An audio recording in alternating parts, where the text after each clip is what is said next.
Hi, I'm Phil Ashey from the American Anglican Council with another episode of One Big Idea, where we look at the scriptures for the coming Sunday and apply them both to the church and to the culture.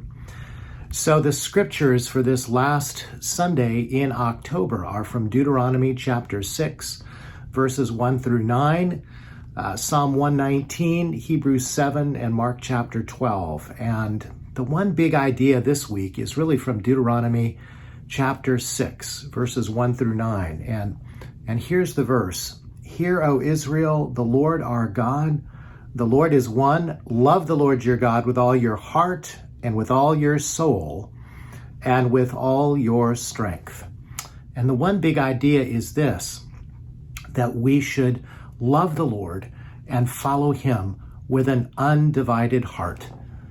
I love what J.A. Motcher says in his wonderful commentary on Deuteronomy, where he says such a unique, generous, and dependable God deserves our total, not partial or divided allegiance. He's pledged to give Israel so much when they enter Canaan in verses 10 through 11, and he is surely worthy of their best and highest devotion and ours.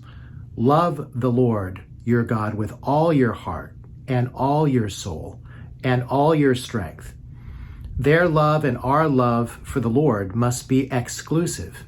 It cannot be shared with other gods. And that would be true with not just gods in the sense of some idols, but in terms of the particular causes or agendas or passions that each of us have within the church. Our devotion must be exclusively to the Lord with all our heart, our soul, and our mind. We hear the echoes of this in Psalm 119, verses 2 and 10, where the psalmist says, seek him with all your heart. In verse 7, I will praise you with an upright heart. In verse 11, I have hidden your word in my heart that I might not sin against you. And the heart is something we understand in the Bible to mean the thinking, willing, very center of our being. And so it's that ruination of our hearts that Christ comes to fix and to heal permanently, as we read about in Hebrews 7, that he alone is worthy because he alone is able to save completely ruined hearts, including ours, yours and mine, because he's offered a full, perfect, and sufficient sacrifice, oblation, and satisfaction for the brokenness, the sins of our ruined hearts. And we get an echo of this in Jesus as he looks at the heart of the Pharisees and finds hypocrisy, the heart of the rich, as they're giving very little actually, but making a big show of it. And then he looks at this wonderful widow in Mark chapter 12 and uses her as an example. It says, now there's a heart I can commend to you because she gave out of her poverty, even if it was just 2 little coins, into the treasury. It's the heart. Are we prepared to love the Lord with all of our hearts, our undivided heart? Now, how do we apply this to the church and to the culture? Well, again, in addition to Jesus healing our ruined hearts, we see here in Deuteronomy that there is a subsequent call in verses 7 through 9 about impressing the commandments of the Lord on your hearts. Impress them on your children. Talk about them when you sit at home, when you walk along the road, when you lie down, when you get up. This is about discipleship, isn't it?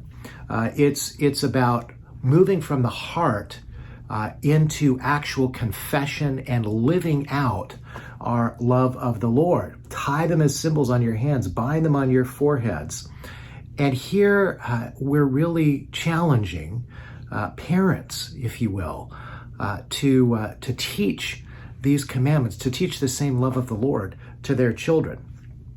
Each day offers natural opportunities for teaching. You know, when you sit at home, mealtime, when you walk along the road, drive time, when you lie down, bedtime, when you get up, get ready time. These are all opportunities to teach our children how to love the Lord with an undivided heart, and to remind ourselves to do the same.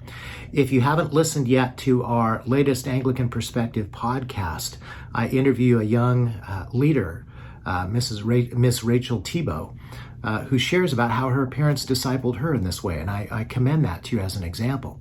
What about the culture? How does this speak to the culture? Well, again, if we think about certain words, I was reading a wonderful columnist this week who was saying, look, we talk about orthodoxy and orthopraxy. Doxa meaning beliefs, that we're right in our beliefs.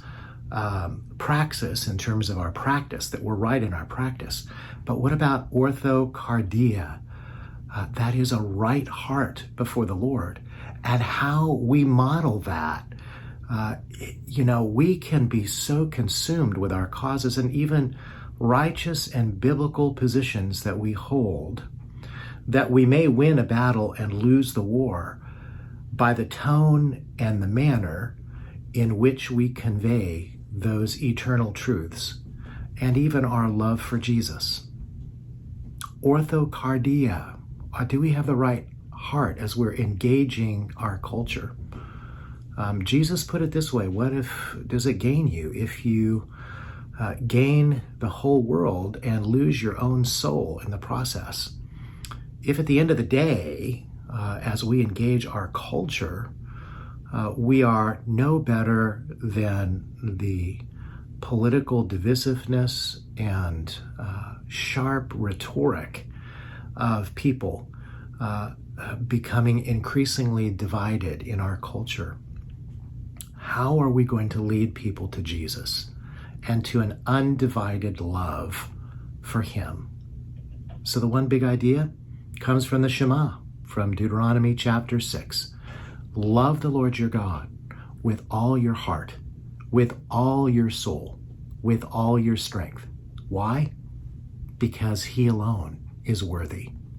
God bless you. Have a great week, and we'll see you next week.